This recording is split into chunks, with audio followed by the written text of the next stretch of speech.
Did you see what Jack did? It's crazy. I thought he meant you selling one NFT for like $100,000. I didn't, or however much you sold that. Like, what's the difference between a JPEG and an NFT thing? I didn't see that you have one for $76 million. Just put it up this morning. Do you think that's going to work? Look at the smile on his face. I love it. I feel like I can rule the world. I know I could be what I want to. I put my all in it like no days off. On the road, let's travel, never looking so back. I have just kind of an update on my BitClout thing that I wanted to talk about, but we can do it. We can do it later if we want. It doesn't have to be at the beginning. I would rather you lead it, and you want to talk about Jack Butcher? Like, we have a ton of this is all related. Crazy NFT, shit. Yeah. There's the world is so weird right now, and amongst our friends, I think that there's probably a tier or two above, but we are in such an odd tier where we have very close friends, or you and me a little bit, but less so, have made a fair amount of money on all of this new stuff happening. Yeah, and it's kind of crazy. So I'll say, if you're tired of us talking about Bitcoin and NFTs and all the crypto stuff, this is probably not. Probably skip ahead to the part where we're going to talk about dictionary.com later. so I would say we're going to show you some range today. We're going to talk about a website that's like 25 years old, and then we're going to talk about a website that's like 25 minutes old, which is BitClout. So let's talk about Jack first. Okay, so we have a friend, Jack Butcher, who is he's behind this account that's kind of very popular on Twitter called Visualize Value. He himself was kind of like a designer background, so very like kind of artistic guy. And by the way, every time I say artistic, I think I'm about to say autistic, and so I have to catch myself each time, make sure I didn't call him autistic. So he could be that too. Who knows? Actually, the thing about Jack is he's very smooth, very very low key, nicest guy in the world. And I met Jack a year ago. A year ago, I contacted him and asked him to do this design stuff, and then he was just up and coming, right? And Sarah and I, my wife, became friends with Jack and his wife, and they spent Thanksgiving with us down here in Austin, where they just had a baby, and we've been friends with them, talking all that stuff. And his story is that he used to live in New York City. Him and his wife, he's British. He came here 10 years ago. They shared a a studio apartment that was 400 square feet. And they were nothing. I mean, they tried to start an agency business. It didn't go so well, and they were on their last dollar. And this was only like 18 months ago. Right. Okay. So he kind of pivots to basically saying, okay, within the agency work that I do, the part that I like and I'm good at, and other people don't seem to like, but they really want, are these like pitch decks I'm making. I'm really good at making these slides where it's just a rectangle and I communicate some information on it. And so that's where the Visualize Value brand came from, was he's just putting out like a little, like an image, a rectangle that would take a concept and like bring it to life visually. And so he started off getting popular by just taking a bunch of Naval's popular tweets, sayings, his little kind of one-liners, and he would create a graphic out of it. And he has this one graphic style. If you're on Twitter, you've seen it. It's this black and white. It's always a black background with white text on top and a little kind of like very simplistic, minimalistic like graph or chart or drawing on top of it. Okay, so that's Visualize Value. So he does like the normal creator thing. He gets a little bit of an audience. His Twitter grows to 100,000 people. He creates a course. He creates kind of like a paid community for people who want to learn this thing. And he's doing well for himself, right? And that's where we met him. Very well. And he does north of $1 million a year in revenue. And the only expenses are like some small software stuff, and then him and his wife. Exactly. And so he's doing very well for himself, right? But it's all relative. So he's doing much better now. So what happened? This craze around NFTs came out. And if you don't know what NFTs is, just think of it like digital art that people buy. And crypto, people really like it because it's virtual art in the same way that crypto is sort of like a virtual money or a digital money. So anyways, Jack starts doing NFTs. So Jack basically takes his same art that he's posting on Twitter for free, and he's like, no, now you can own this piece of art. Now you can own this post that I'm putting up. And so he just dabbles, just does an experiment. I don't know what the first one sold for. I think it was like 1 Ether, right? One ETH. $2,000 or $3,000. It was like, just close to $2,000. And it was like 1.5 Ether or something like that. So it was like $2,000 or $3,000. Still pretty sweet, right? Like this is just a, .png file that he otherwise uploads to Twitter for free. And now somebody wanted to own the .png file because they're fans of his, and this meant something to them. And they had a bunch of crypto gains that they could reinvest their Chuck E. Cheese money, right? And so, so now he's like stepping it up. So we'll fast forward.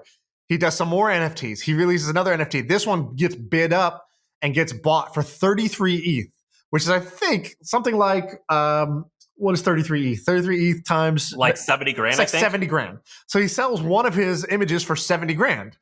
Okay. And I called him right when I saw that. I go, Jack, is this real? Did someone? He goes, yeah, it's crazy, mate. That's all I said. Right. Exactly. Because he's not like a schemer in any way. But I think he is smart and he is interesting. He likes to dabble, but like he's not trying to pull a quick one. He's like putting his art out there and people are buying it. And so I actually messaged the buyer and I go, why the heck did you buy this thing? It's some random username. And he just goes, I love Jack and I think this is going to appreciate in value. And I just really love this. Like, I love the art.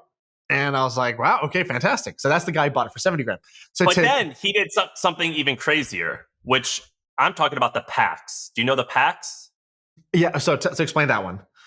So the part of the story is the crazy. There's two crazy parts of the story. The most recent thing that happened, which we'll talk, but the first crazy thing is he was like, what if I did, like, people love Jack. He's got a cult following, probably more than Shaan. People love Shaan. They used to love me, then they moved to Shaan. Now they love Jack.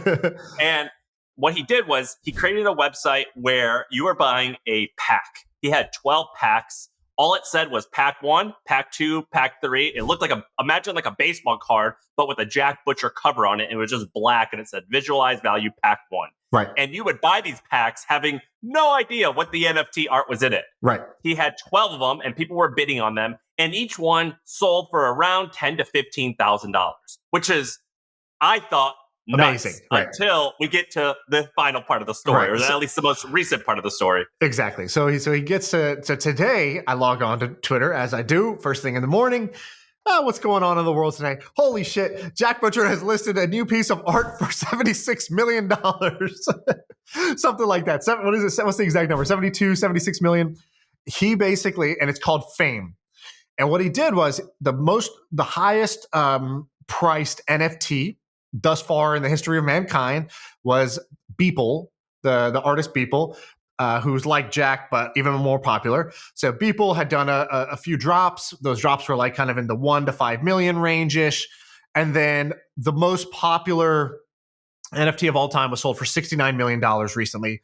And like, there's some rumors that like, that was sort of a manufactured sale. Like somebody came in and did it just to like, they're going to like, I don't know. These are rumors, but rumors were that they kind of made it a publicity stunt.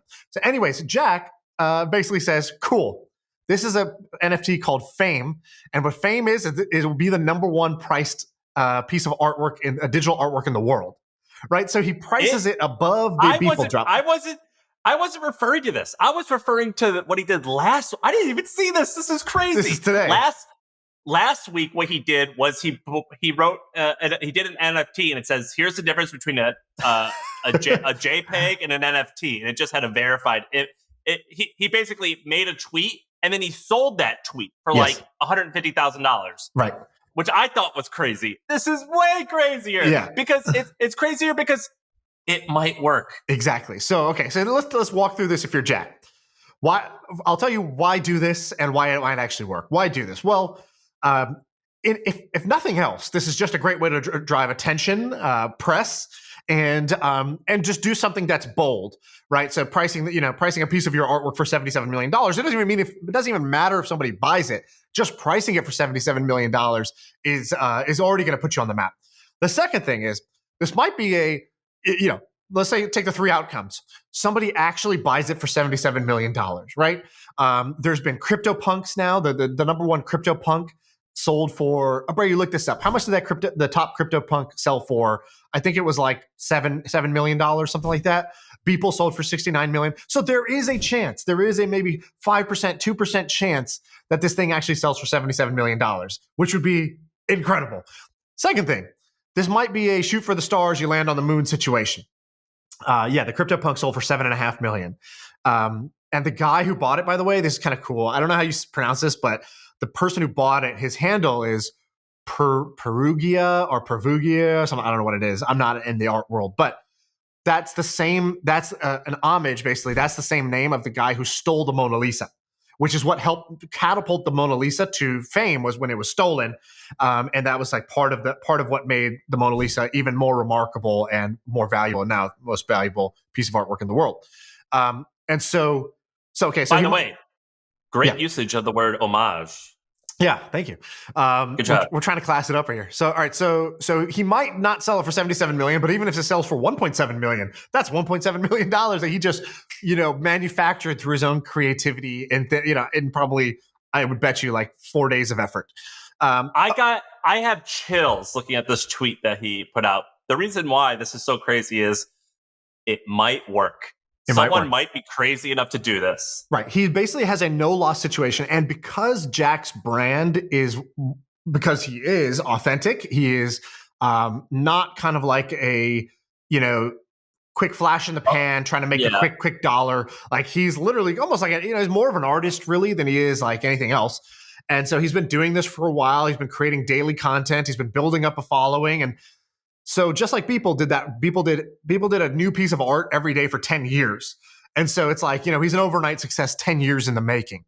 And I think Jack's very similar. So I see Jack having a no-lose situation. And NFTs are a thing that basically fits his skill set. And so like, there's a lot of reasons people kind of shit on NFTs right now. One is that it's overvalued. It's a bubble. What do you really own? Look, I can just screenshot and boom, I own the thing too. There's a bunch of ways you can make fun of this. Well, one of the good things that came out of this is that, in most of these like kind of hype cycles, it's the suits on Wall Street that get rich. This time, at least, it's starving artists that get rich. And so, at the very worst, even if the whole thing comes crashing down, at least a few artists got paid. And, who can be really too mad at that? I can't. So I think this is kind of like an amazing thing Jack's doing. This boggles my mind. Should we ask him to come on? Do you want Jack to come on? Yeah, we should for sure have him come on. Are you friends with him? Yeah. All right, great. Not as close as you guys, but yeah, we're close. You should message him. We should see if he hops on. Let's see if he hops on today. Just be like, you free to come talk about your fame thing for 5 minutes. Let's just see if he hops on at the end of this. All right, I just texted him. All right, we'll come back to that. Fucking crazy. I almost have chills talking about it. Would it be weird going to a different topic, or do you want to stay on NFTs and stuff like that? We can do whatever you want. Is everything less exciting?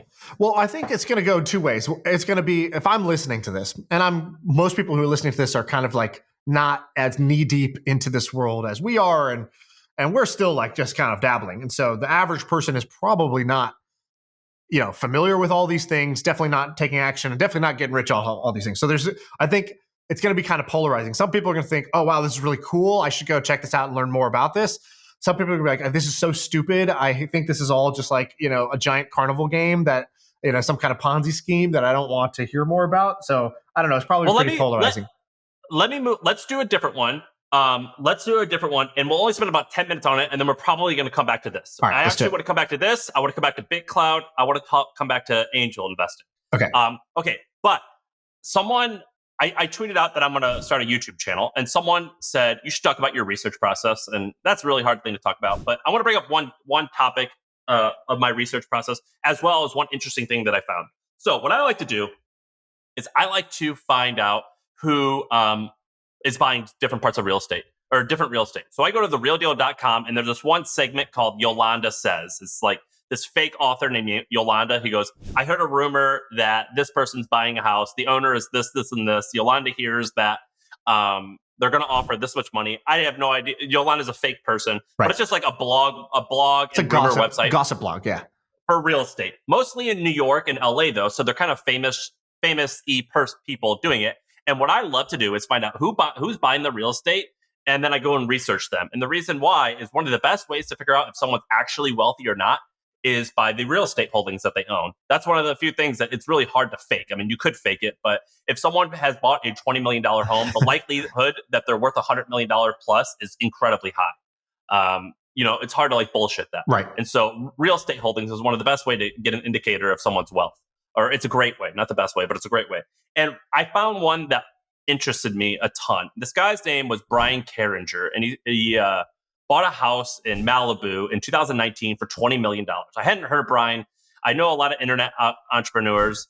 I hadn't heard of him, so I researched him. And this is the guy who started dictionary.com.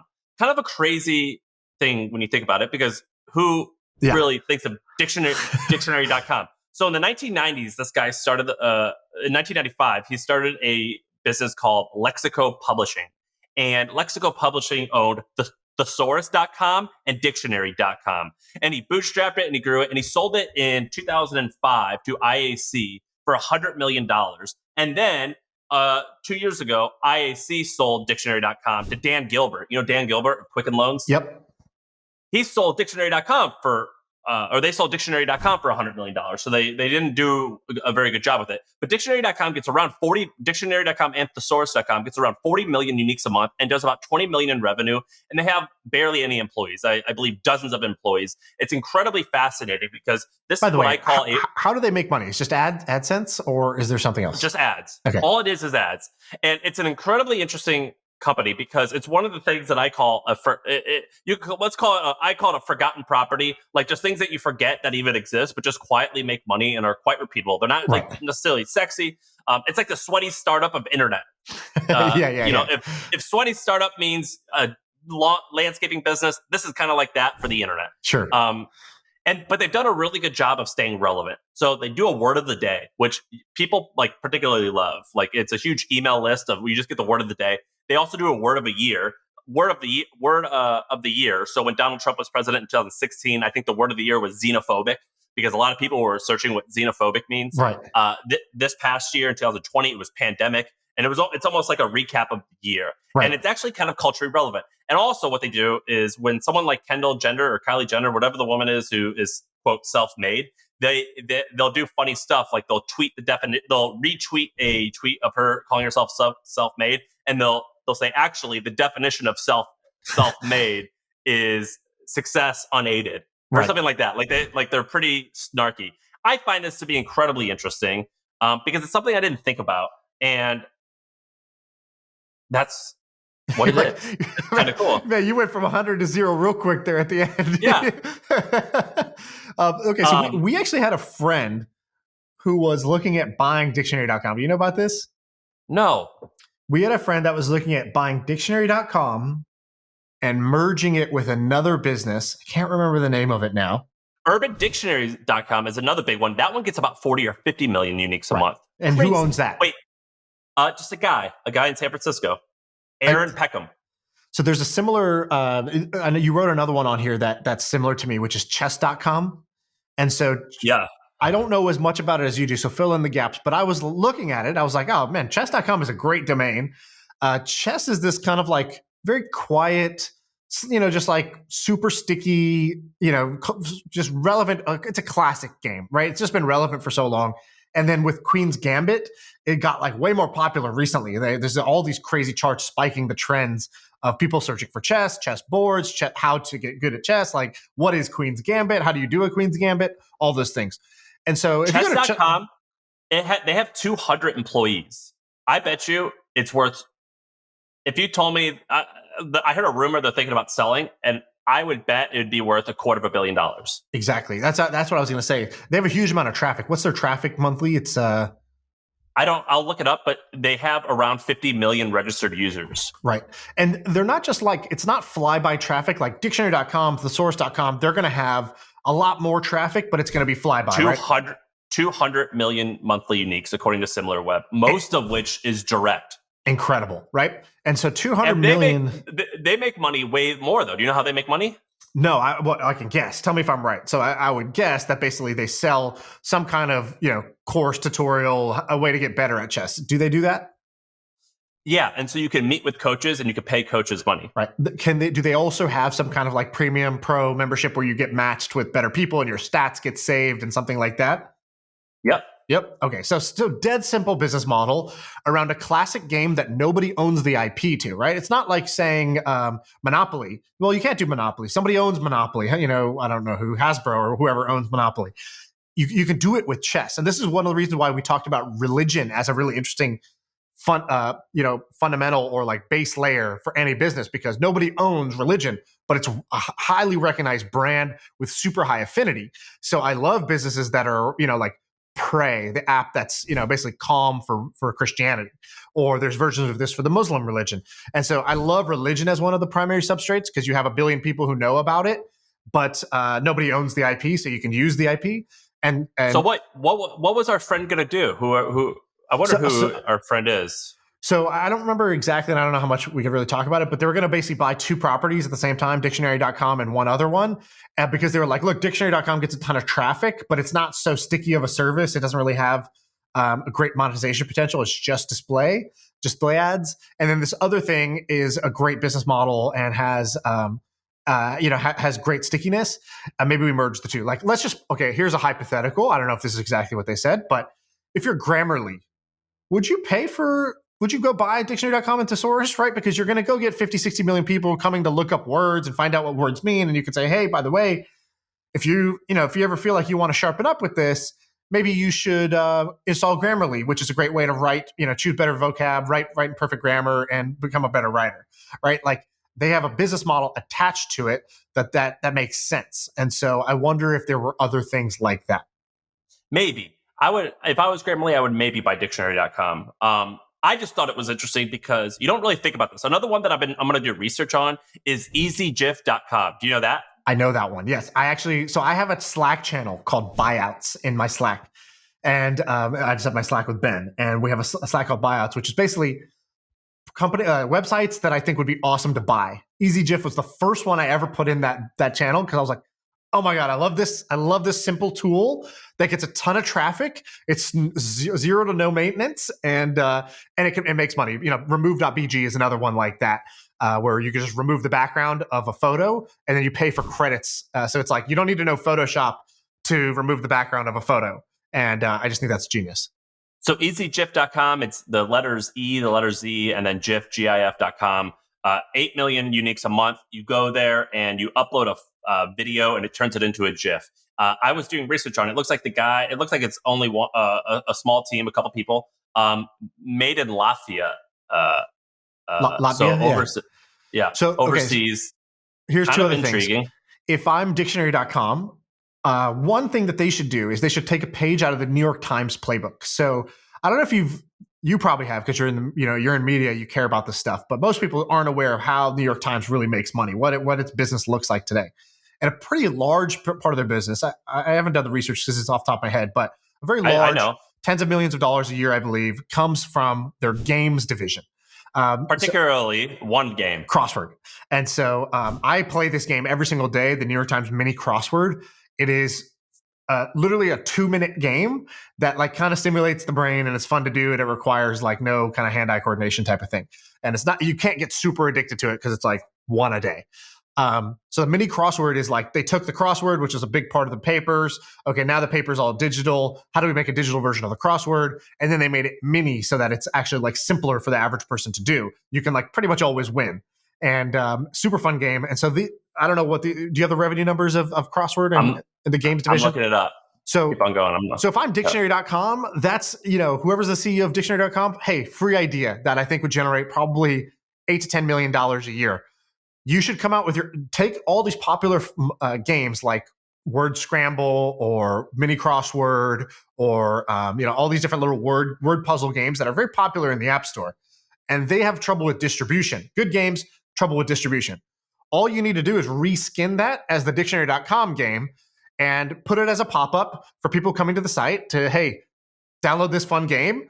And, even if you're converting, 0.5% of your traffic to this thing, you're going to end up driving a lot of revenue because this game these games work and all they need is distribution. And maybe people who come to dictionary.com or they subscribe to the word of the day email, like I think they would like to play these little word games. They're very popular. Even my mom plays these little word scramble games. Okay, so some information on New York Times. New York Times is a publicly traded company, so this is where I'm getting some of the numbers, but I don't always break out the revenue by segment. So I'm doing a little bit of guesstimation, but I would bet I'm right within 10 to 20%. So in 2020, New York Times said they had 600,000 people paying for the crossword puzzle only, just crossword puzzle. That was in 2020. 2020 was a huge year for subscription revenue. Everything so let's actually doubled. everything doubled. But let's just round that up to 800,000 from 600,000. So 800,000. I believe it costs $6.95 a month for a crossword puzzle. But so let's round that up to $7. So $7 times 800,000. We're looking at $5.6 million a month. 60 million a year. Or $67 million a year in subscription revenue only from crossword puzzles. Right. That's it. That's just the crossword puzzle division. Right. Fucking crazy. Right. Exactly. And they're like, I read an article recently where the guy was like, someone from the New York Times was like, yeah, we're quadrupling down on games. Games exploded during COVID. Crossword is already an amazing franchise for us. The next, they have another game. I forgot what it is, but they have like, a few staple games that are like these classics. And they're like, we're actually a games company. The guy literally said that. He goes, we don't just put the same exact game on a phone. We like kind of reinvent it so that it's like even more fun on your phone. We try to like put a twist on the game. We're not just going to come out with, the classic, like for example, 2048. If you ever played that little numbers game where you slide the tiles and it like, it adds up to 2048. The game's awesome. And so New York Times can come out with a version of 2048, which is like, their own twist on the game. So I found that to be pretty interesting. And that's what I would do if I was dictionary.com. So in this segment, the takeaway should be learn about real estate and read the real deal and Google all the entrepreneurs. And the reason why you do that is you're going to discover stuff like dictionary, thesaurus.com, and you're eventually going to learn about crossword puzzles. And the reason why this is important, what we're discussing is just interesting stuff. But the reason why this is all important is we are showing that you can make a fucking killing, hundreds of millions of dollars to the point where you're buying a $20 million home on the beachfront of Malibu. More than most celebrities will ever be able to afford. And you're doing it by building something that you're just like, it starts as like a silly thing that you never would have thought could actually become this big. And when you see this stuff, it actually inspires you, or at least it inspires me, knowing that like I can turn something silly into something profitable, and that's a badass. That is awesome. Just knowing that that's possible, it is cool. It's kind of like, why did 5 people break the 4-minute mile in the same year when previously no one had done it? It's because when you see what's possible, it pushes the boundary and it shows you what you can do. That's neat to me. So we should also say, so 2 things that I took away from that. You are really good at figuring out, like you sniff out these little interesting stories because you just think, who's that guy? How does he drive that car? How much is that car? Yeah. Hey, how'd you get that money? Right. And actually there's a famous TikTok channel that just does only this. I don't know if you use TikTok. I love it. But he goes up to people getting out of like Lamborghinis or like, like just killer cars and just be like, hey man, what do you do for a living? And the guy's like, what? And he's just like, well, what do you do for a living? I'm curious. And the guy's like, I'm in real estate. Real estate, cool, man. And he just leaves. Right? That's it. Yeah. Just kind of bothers him for a second, and the person will be like, I'm a cannabis entrepreneur. I'm a hedge fund guy. I'm a YouTuber. I'm a whatever. Right? Well, the joke of that channel is the people say one of 2 things. The women say, I'm a wife, and they like are joking, and then they'll say, I sell drugs. Right, exactly. And then they like zoom away. And so I love that channel. At first, I think that's just like a really simple, fun idea for a TikTok channel. And then, but there is some like kind of merit to that. And it's really helped me in life, which is basically anytime you see somebody who's got an interesting lifestyle, I like to figure out 2 things. One is your whole day like this? What's your day like? What do you do? How do you do that? And I like to see how people architect their life, right? Like, and that sort of like, it's like you said about the 4-minute mile, it opens your mind to what's possible. So recently I got this like private chef person who's like making meals for me. They don't come to my house. They don't make food in my house, but it's like a delivery service, meal prep service.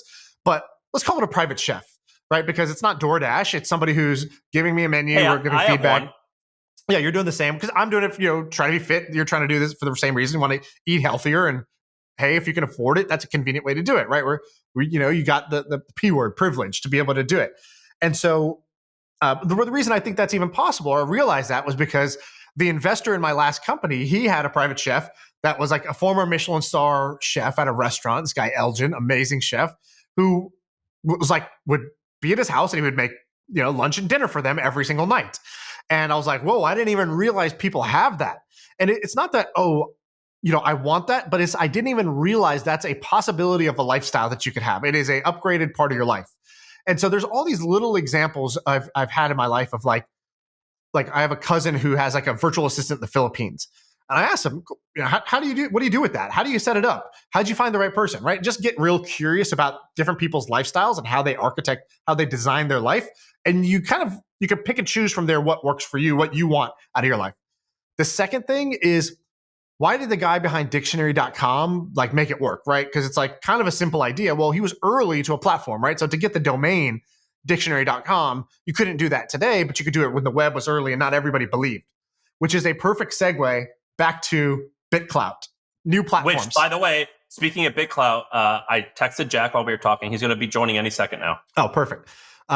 So we brought this up on the last podcast because Ryan Beagleman came on, a friend of ours came on and was like, dude, I haven't had this much fun on a product since like the early days of Facebook. I'm obsessed with this thing. And he was asking us like, are you going to use it? Are you going to claim your account? So if you missed that episode, let me just give you the like 10 seconds of what this is. Imagine, if like Robinhood and Twitter had a baby. So it's basically a stock market for people. So you go on the app, bitclout.com, and you just see all these people. And you can buy, instead of just following them or just liking their content, you can actually buy into their stock, essentially. You can buy their creator coins. And so you can buy their coins, and every time you buy, the price goes up. And every time you sell, the price goes down. And so it's kind of like a stock market for people's reputations. And so when we did the pod, my coin was about $1,500 at the time while we were recording it. And Ryan was like my fourth biggest holder. He had bought up a bunch, and he was like, are you going to use this thing or not? I said, sure, I'll give it a try and I'll see what happens. Of course, dude. Yeah. Like there's guys who take like my friend Jack takes every vitamin. If you're like, hey, I have this vitamin, boom, done, take it. Right.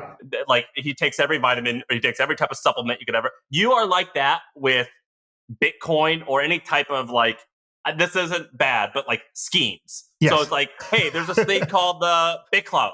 Okay, hang on. Yep, I just uploaded hundreds of thousands onto it. I'm in. That is you. You try everything. I learned and from you those think guys. it's all the best. Well, I don't think it's all the best, but I do at the beginning. At the beginning, it makes sense to be optimistic when everybody else is, pessimistic or skeptical. You're a default to this is the greatest thing I've ever seen. That's your default.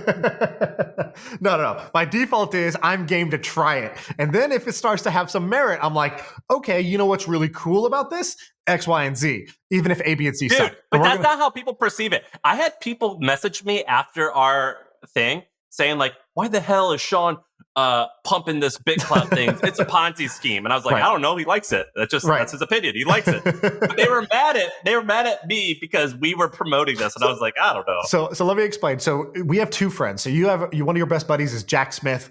And Jack, he came on the podcast. We did an episode with him back when this was an interview show. And I asked him, I said, well, how did you create this Vungle thing that now sold for, I don't know, $750 million or something like that? And the root of his thing was, I try every platform early. As soon as something comes out, I want to try it. And in fact, yes, if you go on BitClout, Jack Smith owns 2 cents of my coin. He was there before me. Of course he was, right? On Product Hunt, he became the number 1 power user. As soon as Product Hunt came out, he used it every single day. With NFTs and collectibles, he's like the number 1 power user on all these different platforms for digital for fractional ownership and collectibles. Yeah, on Rally Road, he's the number 1 buyer. Exactly. And so that's what Jack does. And it's not that all of these will work. It's that you only need one to work for it to pay off big, right? If you were early in Twitter, even just as a user, you would have a big following. If you were early as an investor in any of these companies, if they hit, it gets very big. So that was the first kind of, I noticed that from Jack. Then I was talking to my friend Furkan. He's the CTO and was co-founder of my previous company. Probably the best kind of like technology guy I know. And Furkan's always dabbling. So he was the one telling me about Bitcoin and Ethereum before anybody else. And I didn't listen to him. I didn't buy. And he was just buying he put like $5,000 into Ethereum in the ICO or something like that. And so, the ICO of Ethereum was 17 cents. And now it sells. Now every Ether is $1,700, right? So you can see the type of appreciation you get when one of these hits.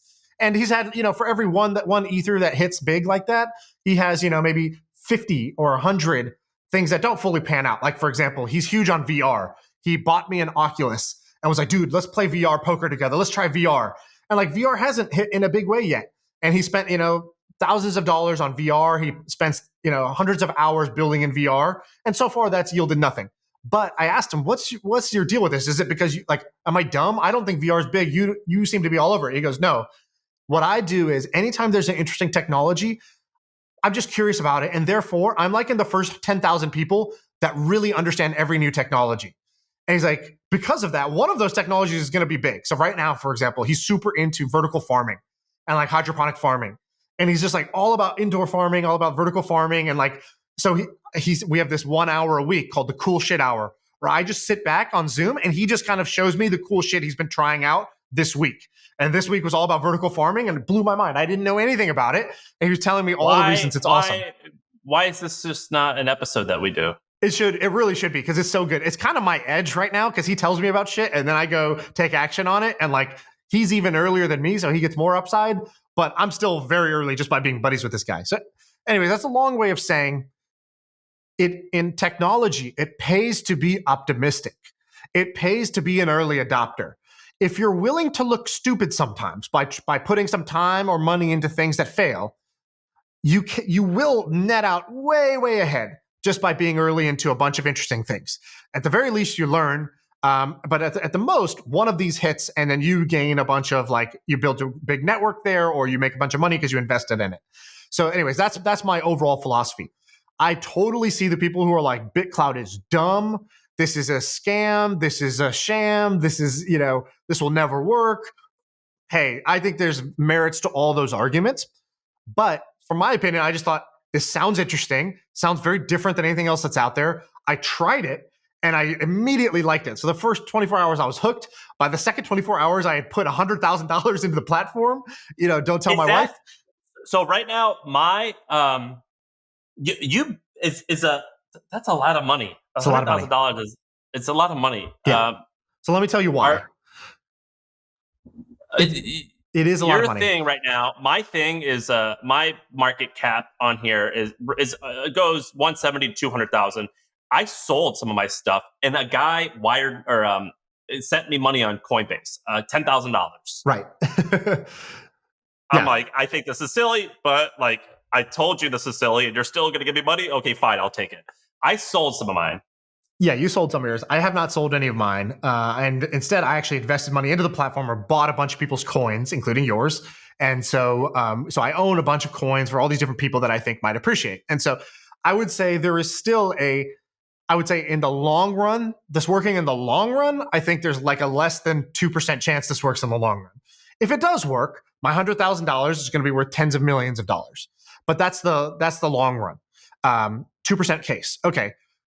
Well, I wouldn't put up $100,000 for a 2% win, because I actually have a second way to win in this case, which is that I have now been an early adopter of basically every crypto thing over the last, 5-6 years. And some of them are dumb, some of them work, whatever.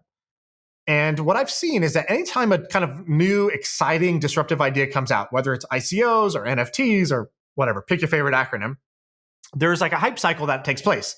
There's the people who make it. There's the people who buy in at the beginning and get access. And then there's like a bunch of crypto enthusiasts who are believers in the general like innovation space of crypto that then say, oh, cool, this sounds fun. I want to go try it. And that's happening right now with NFTs. Like we talked about our friend Jack, who's selling a bunch of NFTs for hundreds of thousands, if not millions of dollars. It's because there are crypto enthusiasts who say NFTs are really cool. I want to invest in that. But the crypto enthusiasts are not, many of them hate BitClout. Yeah, sure. So many there's crypto enthusiasts is not one group of people. It's broken up into like what's called Bitcoin maximalists. They don't want to talk about anything except for Bitcoin, and they don't want to. They want to invest 100% into Bitcoin. Then there's Ethereum people who are like all about Ethereum. Then there's people who are just trying to degenerately gamble across all the different crypto projects that exist. I'm talking more about them, the gamblers, because I understand a gambler. Have you made more money off Bitcoin than you have selling your company? No. That'd be cool if you did. It would have been sweet. I think in the long run I will, but as of now, no. But if you project forward 5 years, I would almost certainly my crypto holdings will be worth more than what I sold the company for, what I got out of the sale. Do you think that what percentage of your net worth do you have in crypto? So I tweeted out that I was moving 25% of my net worth into Bitcoin. And not just liquid net worth, just net worth. I ended up getting about 20% in, but the price kept rising as I was doing it. So my overall, my average buy price is about $11,000 per Bitcoin. But anyways, my holdings now are like, I don't know, almost 50% of my net worth, just because crypto has appreciated. So I didn't put in as much as I said I was going to. It was a little bit less, but it appreciated. So now it makes up more, and I didn't sell. I didn't sell to rebalance. Let's put it that way. That's crazy. So anyways, the thing I want to tell you about is, so that's my general, let's play out 3 scenarios. Scenario 1, let's say with BitClout. This is a scam. I don't believe it's a scam, given that they have backers and investors like Andreessen Horowitz and Sequoia, Chamath, Coinbase Capital, the Winklevoss, basically everybody who's legit in the technology / crypto space. These are tier 1 names that are invested in this thing. So, I don't think it's a scam. It's definitely not a scam in the sense of that it's malicious people. Right. So that's one thing that does happen in the crypto world. People take your money and they fucking run away. Right. That has literally happened. So I don't think it's that. And I'll bucket in, one of the big criticisms is you can't withdraw your money. Yeah, you have a huge amount of value in there, but you can't withdraw yet. I would bucket that into the scam argument. If you think they'll never allow you to withdraw, I think that's silly. That would be a scam then. After that podcast, I kind of understood what the heck BitClout was, which is it's basically a social network where you can bet on the people who are going to, and their reputation. And so as a participant, you could say, okay, instead of just following Sam, if I think Sam is awesome and Sam's going to only get more popular over time, I can actually invest in Sam, which is a little bit different than Patreon or Substack, where it's I'll pay you for your shit. That's different. That's okay, do I want to buy this content or not? Instead, this is, I'm a believer in you. And so back to that 1,000 true fans concept, it's if I'm a believer in you, I can invest in you. And as more people realize that you're the shit, your price will continue to go up, and I'll go up with you. My stock in you will appreciate. So I can actually make money being a curator, being somebody who recognizes talent before others do, who recognizes reputations that are on the rise. So I think that's really cool. That's cool. A new thing. You couldn't do that before. If I was an early user of Snapchat or of Twitter or Facebook or whatever, it was cool, but I didn't actually gain anything from it financially. If I discovered Jack, you said you met Jack when Jack had a kind of smaller following. You didn't gain financially from Jack's following growing. And so I think that's a new thing that's a really cool mechanic. Now, on the other side, let's say you're the creator, let's say you're Jack. You can basically go on and say, cool, you know what? I'm like a little mini Warren Buffett. I want to have my Berkshire Hathaway summit, my shareholder meeting. So you can basically say, cool, for my top 25 coin holders, I will meet with you personally, and in a Zoom or in person somewhere. And that's a privilege you get by being one of my top shareholders. Or I can say, hey, I'm going to produce some premium content. And instead of having to set up a whole different app like Substack or Patreon or something else, you just say, great, if you own over 10 of my coin, you get this thing. And so it gives people a way to not just buy the content, but to be a long-term holder of you. And I think that's really cool too as a creator. And so your market cap right now is $600,000. Yeah. How did it get that high because you bought your own stuff? Or, no, I've only bought net one coin of mine.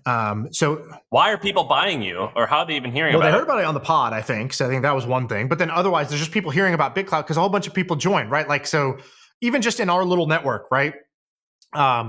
Andrew Wilkinson joined 2 days ago, and he's a super legit person, and he tweeted out today, I woke up at 5 a.m. thinking about BitClout. And he's like, and not just all good things, right? He said, the design kind of sucks. I kind of hate the name. I wish it didn't feel so shady because of the way they're doing this, and this. But here's some things that the mind virus has infected him, where it's wait, this does open up Pandora's box of a whole bunch of new capabilities and things that you just kind of couldn't do before. And definitely couldn't do in a platform that had any legs. And this has legs.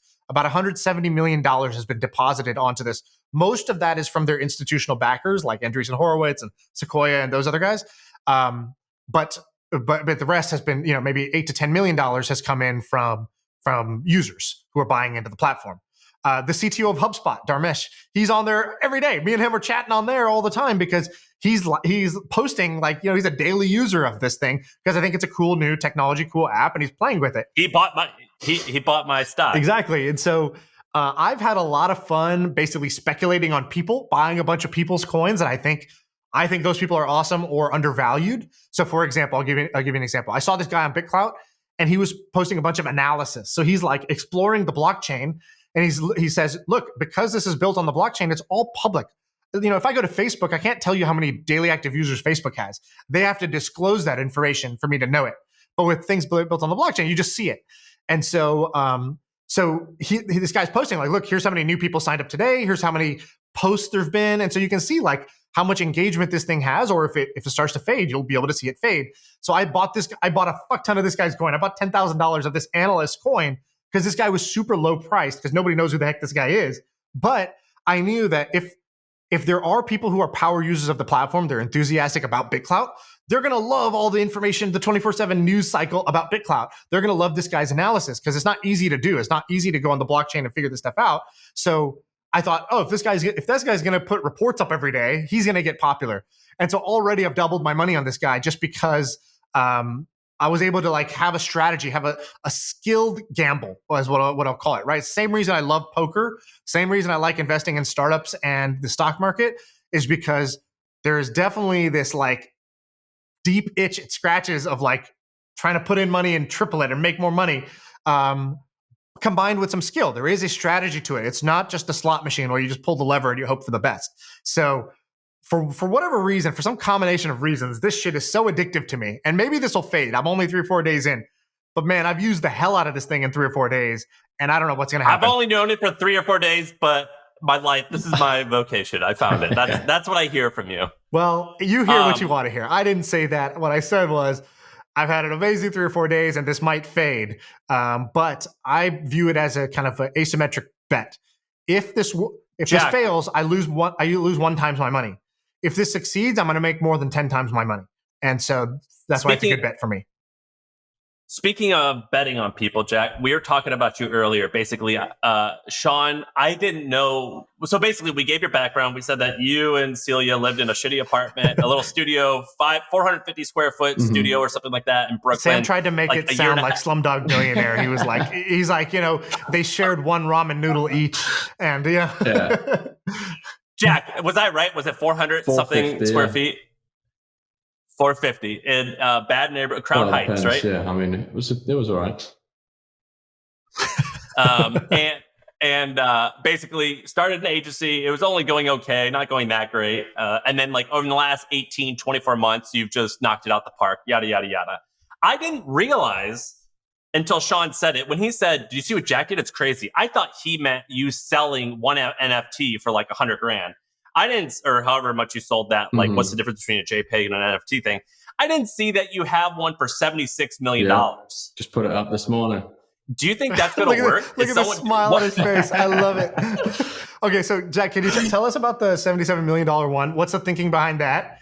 And then just in general, what's the NFT experience been like for you? It's kind of mind blowing. Yeah, I think interestingly enough, this text message that got me on this podcast is kind of evidence for the strategy behind the $77 million NFT, which the thesis is it's rounded up from the highest bid on that B-pool collage. So that was 69.3 and obviously tracks to the price of Ethereum, but anybody who would bid on this would be, the owner of the most expensive NFT in the world.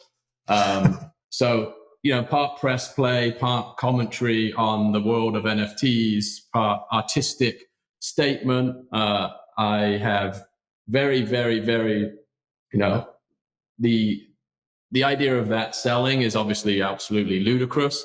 But the fact that you can do something like that without permission and make a statement like that, I think is like, that's the intent behind the piece itself. And the NFT space, like the last 3 pieces that I've been working on, the last 3 pieces I've launched have been sort of a commentary on the world of NFTs. So the first one Sam talked about was like, what's the difference between a JPEG and an NFT? I put that image on Twitter and got a great response. Someone commented and said, you should make this an NFT. let's say no more, made it an NFT and auctioned it. And then the second one just finished today, but it's like a comment on the idea of non-fungibility, right? So anybody can save this JPEG, but what we're really talking about here is like this mimetic status game. That's all these different incentives coming together to, some people are buying these because they love them. Some people are buying them in the same way that they're betting on a creator, like a BitClout, the same thesis behind a BitClout. You buy this thing and you assume this person's going to keep creating for years, and maybe they emerge at the top of the space, and then your investment increases in value. I think there's a lot of parallels with what you're talking about with BitClout. It visualized value sort of was almost a layer on top of the business I was operating. So I was making these graphics to create things that would get people's attention, to then put something else in front of them and be like, hey, here's this thing. So like my background is marketing and advertising, and that's how that worked, right? You make stuff to get people to look at other stuff. But now there's like this convergence of you can get paid directly for the things you make, which is completely different, right? I think, Patreon and... What do you think the odds are that someone's going to buy this? I mean, impossible to say, 0.00. I know. Well, what's happened since you put it up this morning? Are people bidding on it? Can you bid below that ask price or no? So you have to enter at that. It's all or nothing. Yeah. Okay. Can you see any of the activity of like traffic I can see to from it Twitter or clicks to it, but that's the only place I would have data. And what's your guess? How many people would visit? A few thousand, I think. Is this like caught so far? And I think it's sort of an inside joke as well, right? Like you have to have the context of the Beeple thing. Mario, who, Shaan, I saw you saw that tweet, he added this layer of context to it, which is like the reason, it's very minimal in its execution. But when you have that additional context, I think it's like there's a light bulb moment that goes off. So the thing I respect is that it's all or nothing. If you had done it where it's like, oh, well, hey, it may not get 77 million, but I'll take, 77,000. Right. Well, then it's sort of like, okay, he's just, it doesn't have the same artistic balls that it takes to say, no, this is if we're either breaking the record and this is the most valuable piece of digital art in the world, or we're not. And it's a commentary on the whole madness of the situation. It's like, we're either going all mad or we're laughing about how mad this was. But we're not doing anything in between. This is not some, quick sale here. Again, another parallel with BitClout. It either goes off or it just, it just stays there forever as a memory. Right. Yeah. That's why I tweeted. I said, this is either going to be an amazing investment or amazing lesson learned for me. Indeed. And I mean that because I intentionally invested an amount of money that would hurt for me to lose it. I would really have to lick my wounds if I lost this amount of money, because it's not going to just go down by 10%. It's going to go down by 100%, or it's going to go up by 10,000%. Yeah. And so, either way, I'm going to learn something out of this whole process. It is so polarized and clear. And I had to write down, why am I doing this? What do I believe about this? And and part of the why I'm doing this wasn't just here's all the great reasons to do this. It was like, well, I kind of sat on the sideline at this other thing that I was early on, and I missed out on this big wave, and a bunch of my friends made a bunch of money doing it. And so I'm kind of waiting for the next one. And now that this one's here, I'm kind of overcompensating for it. Yeah. So I was really honest with myself about what are the psychological drivers. And I'll put two things together. One is that, which is here's the dark side of why I'm doing this, meaning here's the not so great reasons, but true reasons that I feel motivated to do this, right? My own psychology put on a piece of paper. Mm-hmm. The second thing is maybe this is, you guys have probably all heard this. I know, Jack, you have for sure. Sam, the thing about the 4 levels of luck? No. I guess the 4 levels of luck, I forgot who, Mark Andreessen shared this from somebody else, and then Naval shared it, and that's how I heard it. But basically it's there's dumb luck, where you're standing still and luck just hits you upside the head. Something really lucky just happened. You get struck by lightning, right?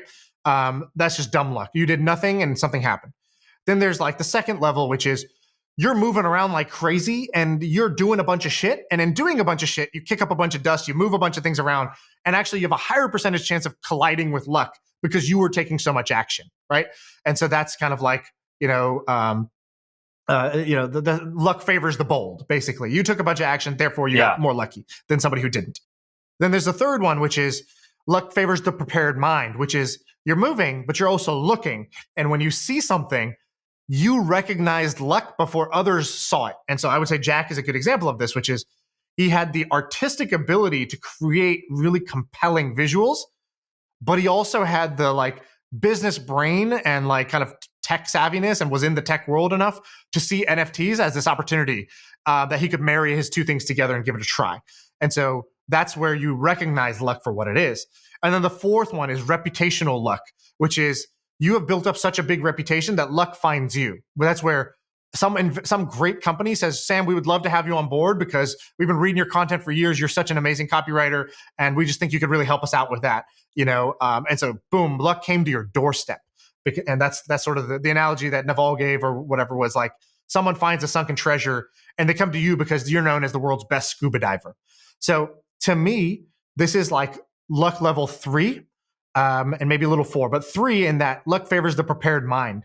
So what I realized when I looked back at Bitcoin and I said, I was being told by smart friends back in 2013, 2014 that Bitcoin is amazing. And at first I took no action. That cost me, the price was, I think, $70 at the time. So I let it go from 70 to 700. And then I bought in at 700. And even then I bought in such a small amount that it wasn't going to like change my life either way. I wasn't going to care if I lost. I wasn't going to be rich if I won. And I went and I looked back and I said, well, why didn't I take more action at that time? Right? Let's do that, the hindsight game. And one thing I realized is that in order to, I didn't bet in on it because I didn't have enough conviction. I didn't have enough conviction because I didn't even understand what the heck it was. So part of that is I didn't take time to understand it. But the second was Bitcoin was one of those weird things that you had to have two totally different skill sets in order to appreciate how great this thing is. You had to be really technologically sound in your brain to even understand it and be able to go buy the thing or mine the thing. It took real tech savviness to do it at that time. The second thing was you had to really understand macroeconomics. And very few people had that combination. And the people who did have become billionaires and they're very wealthy people now. But most people who had one or the other or neither, they didn't benefit, right? So you needed to understand that, wow, this solved the Byzantine generals problem. This is a computer science breakthrough. And now we can have trustless systems without any central entity. But you also needed to understand that, hey, the government prints all this money and it has this inflationary effect. And the reason that, and actually this thing that we all take for granted, the US dollar or currency, has really only been around in its current form for, 70-ish years. And before that we had gold, and before that we had shells, and money actually does evolve over time. And maybe this is the new form of money. And here's why it's a more sound money than these other things I'm familiar with, right? So very few people had that overlap. I see the same thing happening with BitClout, which is on one hand, you had to understand the financial incentives that this, like the token economics or crypto economics that exists here. What are all the incentives and why would this thing go up? And if you understand the crypto economics, the token incentives, you're like, holy shit, this is so well designed. This is a very high likelihood of going up a lot if it becomes a thing. The other side is just understanding how social networks start. And when I saw that, this is like probably the most brilliant growth hack I've ever seen. These people whoever made this is very aggressive and very smart. They're aggressive because they went and scraped Twitter and they put all of our profiles on their website and said, come buy their coin without anyone's permission. That took a level of aggression and sort of like willing to operate in the gray that most people wouldn't really have. And then the smart thing was they said, well, how do we make this network really valuable? Well, if we get really valuable people on it, how do we get really valuable people on it? Well, let's do this. Let's go to really legit investors, so big name investors. That adds credibility. Let's go get $100 million from them. And then let's invest that $100 million into the accounts of all the influential Twitter people. And so when I went to the website, without ever having used the damn thing, my account had $55,000 sitting in it. All I had to do was tweet it out and say, hey, I'm using BitClout. Come use it with me, basically, right? And I had to tweet that to my 120,000 followers in order to claim this $50,000 that was sitting in there, this like kind of imaginary $50,000 that was sitting there. And so that I was like, that's going to work. A lot of influencers are going to go see $100,000 sitting in their account, and they say, all I got to do is tweet this thing out. Like, done. Like, Sam, you think the thing's fucking stupid, but you did it anyways because you were like, shit, I got 35 grand sitting in here. I'll take that. And Jack, how much money do you have sitting in your thing? About 150, I think, last time I looked at it. So $150,000 maybe is sitting in your account. And have you verified your account yet or claimed it? No. Do you plan to? I don't know, man. I'm getting text messages and phone calls and being invited on podcasts to talk about BitClout, so maybe I got to do it. Yeah, maybe you do. And maybe you have a pretty big fucking incentive to do it, which is that there's 150 grand sitting there just for tweeting the thing out. Yeah. And so then you go like layers deep. You say, okay, so they're going to tweet it out. They're going to claim their money.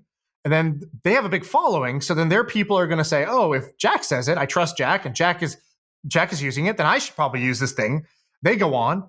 And because there's no withdrawals, right now all the prices just go up. And so everybody's going to get all these paper gains. And then they're all going to talk about how this is the greatest thing since sliced bread because they're just making all this money on here, right? Like our friend Ryan who came on was like, dude, I'm making a killing on this thing. And then other people are going to say, oh shit, my friend's making a killing on this thing. I should go do that too. I don't want to miss the next Bitcoin. I already missed Bitcoin. Now I'm going to miss the next one. And they're going to get on, and that's going to drive the price even higher. And so what I saw was that this thing was brilliantly designed from kind of like a game theory perspective. Now let's table like the moral questions and like, is this a Ponzi scheme? And like, there's a whole bunch of other questions. But at the very minimum, I thought, wow, this game is architected so that these numbers are going to go up. This is going to have a hype cycle. Very likely chance at having a hype cycle. And if it has the hype cycle, these things, just like Bitcoin's only valuable because everybody believes in it now. And the more people believe in it, the more valuable it gets, the more certain its own success becomes. The same thing is true for any network, any social network too. The more legit people believe in it and want it to succeed, the more likely it is to succeed. And so then there's actually a chance that this does become, a new wave of social networks. So anyways, that's my whole theory. Shaan, I've known you for since maybe 8 years now. It was early on when I met you that you had some type of it factor and that you were at least mildly smart. What BitClout and Bitcoin has done for you has basically like brought out all of your confidence and all of your speech giving abilities. Now, the whole high IQ thing, and if you're right thing, TBD, but your ability to convince people that it's awesome, very, very high. I congratulate you on your confidence and your ability to persuade people. I think you finally have come out of your shell. Now, are you right thing? Well, yeah, that's why we're gonna. I keep saying the thing, which is there's a very low chance that this succeeds in the long run. If it does, you're going to get paid super handsomely. Very similar to Bitcoin back in 2013, 2014, and very similar to the hundreds of other crypto projects that had the same promise and didn't pan out. Right? So that's the thing with low odds. Usually they don't pan out. When they do, you can get paid handsomely. There's a middle ground here where if this goes through a hype cycle, there's a good chance that even if it doesn't succeed in the long run, in the short run, there's a bunch of money to be made. That is the degenerate gambler side of me and many people. Anybody who is into GameStop, anybody who's going and trading, a lot of people have fun speculating and trying to make money, and they're not necessarily trying to be long-term holders. So that's situation 2. And situation 3 is it just flops, it goes to 0. There are all 3 scenarios on the table. What I'm trying to say is the probabilities, I'm not saying this is likely or definitely going to succeed. What I'm saying is I find it super interesting from a product point of view how they made it, and I think there's a good chance it goes through the hype cycle. Beyond that, I don't know. So Jack, what does this mean to you? What side are you on? I'm just sort of waiting for it to shake out, I guess. I think the first time it came across my feed was like the ultimate bear case. Like, this has broken the commandments of crypto, therefore you should not go anywhere near it. And my understanding of the like mechanics of pre-mining and all of these, like I wasn't paying attention to the ICO cycle when it was happening years ago. So I just felt pretty unqualified to make a bet on it. And I think, to your point, Shaan, there's like reputational risk in endorsing it too before it gets to a point of, I don't know, some of the things that are left unsaid or haven't been clarified are clarified. So I'm on the sidelines for the time being. Yeah, I think that's smart. I think that's the risk I run, which is I think that when I say, hey, this is a gamble, you can lose all your money, it's not likely to succeed, that there's could be some money to be made. Here's my exact holdings. I feel like, I'm disclosing everything, and smart adults are going to do with that what they want. Do your own research. Don't rely on me, and come to your own conclusions. I'm telling you what I've come to thus far 3 days in. And so I'm always like, people will get all that. In reality, all anyone's going to remember is, dude, you were super excited about that thing. And either I look like a fucking genius or I look like an idiot scam artist. That's the sad part about it, is that nobody's going to remember any of the nuance around how I was thinking about it. Anybody's just gonna remember, dude, you sounded so excited. You said you put $100,000 in, and either, that's why you're the hottest things to slice bread if that becomes a $10 million stake, or it's gonna be, I lost my life savings. How could you? You told me this was gonna work. And unfortunately, the way I wish people listen to it is not going to be how people actually listen to it, is my guess. Are you the biggest BitClout bull in the world, Shaan? Not even close. Like Craig Clemens, who's a friend of ours, been on the pod.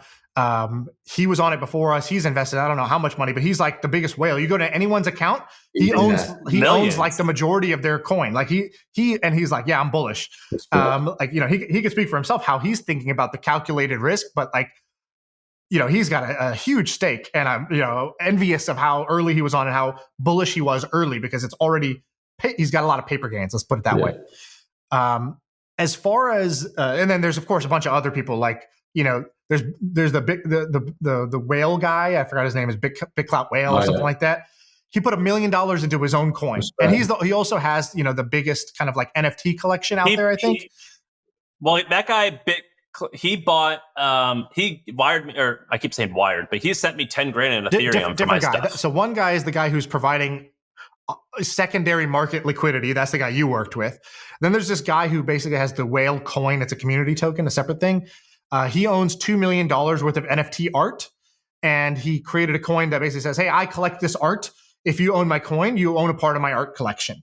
And so he's made it big. He's made a bunch of money in crypto. He reinvested it into NFTs. Now he's reinvested at least $1 million into BitCloud as well. So there's a bunch of people who are very, very bullish on this thing, but but I'll also say, what are the downsides, right? Like, if you go use the thing, you'll notice 3 things right away. It requires a password to join. That's already has blocked like 80% of people. Now you could find it if you just Twitter BitClout. If you Google BitClout password, you'll find it easily. But today that's a challenge. It's password protected because they're not ready for scale, which is the second part. You go use the thing, and it's like under such heavy load all the time that like I click the follow button and the thing fucking spins for 30 seconds. It's like super annoying that it's not a faster app. It's like the thing is always going down because they can't handle the scale right now.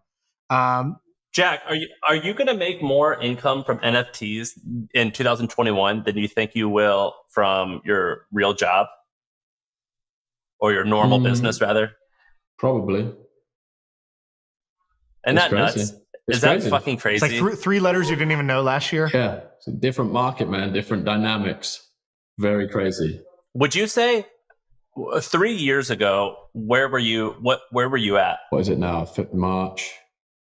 I was just starting my agency, so I was shooting car commercials on the just running around the desert with a handheld camera trying to make a car commercial. Isn't it crazy how much things have changed in such a short amount of time? I feel like the last couple months has been like compressed a ton of just leaps and bounds of technology and culture. And last year, obviously, shifting to doing work fully online, I think was one jump. And now like the normalization of crypto just feels like another like rocket. And stuff like what we're talking about here is like, it feels like that stuff is just not just creeping into the mainstream, but it's just a burst pipe now, right? Like the Top Shot thing just went absolutely bananas, and this BitClout thing is going to pull on the same like cultural levers that Top Shot did. Maybe it's successful, maybe it isn't, but it's like the cat's not going back in the bag at this point. Right. So Jack, let me ask you, because I feel a little torn, right? Because I come on the pod today and I say, oh, I got to talk about BitClout. Why? Because I've been using it a bunch for the last couple of days. It's one of the more interesting projects I've ever seen. But B, I'm like kind of embarrassed to even talk about it because there's such a good chance that this thing fails that it's going to look pretty stupid. And BitClout is it's going to look even more stupid when it fails than like, let's say, like, I guess like what I'm getting at is I think that it takes a long time to build a reputation of being smart and trustworthy, and it's easy to lose it in a day. I think Warren Buffett said that once, and it takes a decade or whatever to build a reputation and a day to lose it. And So I kind of feel that way with Bitcoin, BitClout, crypto in general. It's all such uncertain territory. It's uncharted waters, uncertain territory. Nobody really, if anybody tells you they know what's going to happen, they're definitely not saying, telling the truth. People speculate, people have fun talking about it, people place their bets, and then the chips will fall where they may. Now, do you feel that way with NFTs? Like, do you feel almost embarrassed or slightly guilty, selling a file for $150,000? And, let's say next year the NFT market comes down to earth. Like I think right now, Top Shot's getting slaughtered. It's going down like 30% month over month because all the whales are like, hey, cool, we've made millions of dollars. Let's just do a coordinated sell-off. And let's sell this baby now. Let's take something off the table. And so Top Shot's like cratering right now. And then as it starts to crater, all the people who thought it was going to fail are like, see, I told you so. This was silly to begin with. As somebody who's selling digital art for hundreds of thousands of dollars, does a part of you worry, like what happens a year from now when the same NFT you sold for $150,000 is worth $1,000? And how do you think about that? Yeah, I thought a lot about it. I think coming into it originally, I had zero expectation of like the level of investment that people would be willing to commit to something like this. One thing I will say is I have a relationship with every single person who's bought one. So because the Twitter layer on top of the NFT layer, there's often they have links to Twitter profiles. Obviously, introduce yourself, everybody that bids on the work. And I think that to me is, if you have a relationship with the person that collects the art, that's different than throwing it into this anonymous market and, profiting X off it. I also think there's an argument to be made for my background is commercial advertising, right? So I know you guys spoke to Michael Saylor a couple of weeks ago, and I just have this loop in my head, or this thing I'm thinking about around what is a marketing expense relative to a technology in general. So if you're an Ethereum whale, let's say you bought X number 1,000 Ethereum at 7 cents or whatever it was back in the day, and you want to see the technology you believe in, the technology that made you wealthy, adopted by more people, you want to spread the gospel, as it were. Feels to me like there's a lot of people participating in this market for that reason. So the NFT explained piece, which was by far the most expensive or the largest sale of the last few that I've done, I think I got 4 million impressions on Twitter. So if you think about what it would cost you to buy 4 million impressions on Twitter, or what it would cost you to develop something that has that level of resonance, I think it's easy to get distracted from that as the three of us have distribution, but that is a valuable thing, right? To own something that has that level of cultural velocity, to me is, I don't want to say it's underpriced, but I think it's it's a legitimate bet. If you can see that this thing has, this thing resonates with people, and that's the beauty of having Twitter. So visualize value, you can see this image that you own, 3,300 or 4,500 people clicked on it and said, I like this thing. So there's also a mega advantage there, having that layer on top where you can evaluate how much this thing resonates before you sell it. Does that make sense? That does make sense. And Jack, as I consider us close friends, I wanted to I was willing to spend around $5,000 to buy one of your things, just because I look up to you as a creator, and I actually think your art's badass, and I think you're going to be a far more important person than you already are. I was willing. So I get the sentiment. Now, without sounding like a douche, I have money, right? And I was only willing to spend $5,000. The way that someone was going to spend $150,000, that either they're way richer than I am, or they're just crazy. That's how I don't understand 150K, but maybe some people don't understand that I was willing to do 5K. So these are the people who bought it very, very wealthy. I'm sure you could do your Ethereum wallet sleuthing and figure out how much people have, but well, you said them, how much money they have. I know them and I talk to them. But Jack's a normal person. He doesn't do what we do. bro, if you know them, like I don't have to like, know someone. I'm like, oh, well, the guy drives a G-Wagon. He's from Dubai. Oh, I say probably no. I mean, they wealthy. go back and forth in Twitter DMs. Some people don't have their real name, but it's like, hey, you develop a relationship. So Sam, here's how it works. The guy who bought the Beeple artwork for whatever $69 million, something like that. I might be mixing it up, but Meet Kovan. That's his handle. Well, I just read about him. He started he's probably worth hundreds of millions of dollars through Bitcoin. So he's looking just for something to do with it. He invested $5,000 into Bitcoin and is worth over $1 billion based on when he invested it. So he's reinvesting. Like I said, you go to Chuck E. Cheese, you're great at skee ball, you hit the $5,000 jackpot, the ticket starts spitting out of this machine. You don't think about it like spending $150,000. You think about it like spending 70 Ether and you have 70,000 Ether or whatever, right? So he's spending a fraction of his like giant stockpile of crypto bucks, and it feels different. I'm shocked there's that many people that like Jack Butcher, who's like he's not Beeple, but he's like kind of a big deal. That there's that many people that will just buy his thing for $100 grand. I'm just shocked that there's that many people who have that amount. You're not on your own being shocked by it. And if you do sell this thing for $76 million, I mean, like, obvious, like, who cares about history and how neat that is? I mean,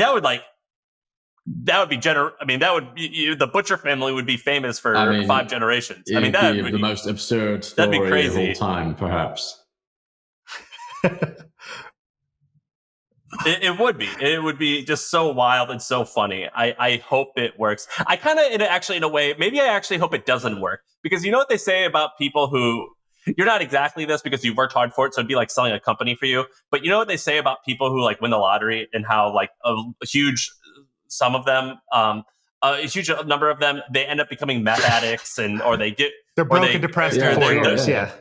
Yeah, like they're already messed up a little bit, and now they're just even more. They're messed up times the amount of money they earned. Like, I don't want that to happen. No, I don't think it would happen to you. But I would almost be nervous. I think it's like, the fact that there's even an outside chance of it happening is just the most ludicrous thing. It's supposed to be like a piece of art in itself, right? That nobody interacts with, commentary on the space. But the fact that it exists on a platform where a transaction could actually happen is quite like just unfathomable, and that would like definitely warp your experience of the world. And I can't even fathom what something like that would be like. But yeah, aliens will land before that happens, mate. That's crazy.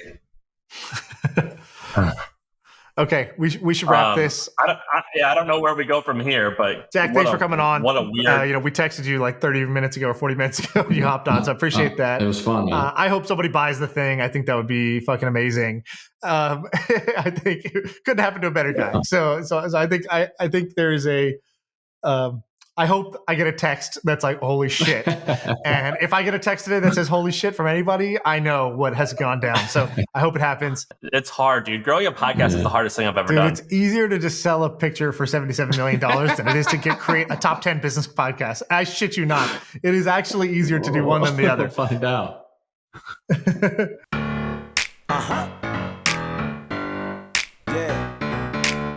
I feel like I can rule the world. I know I could be what I want to.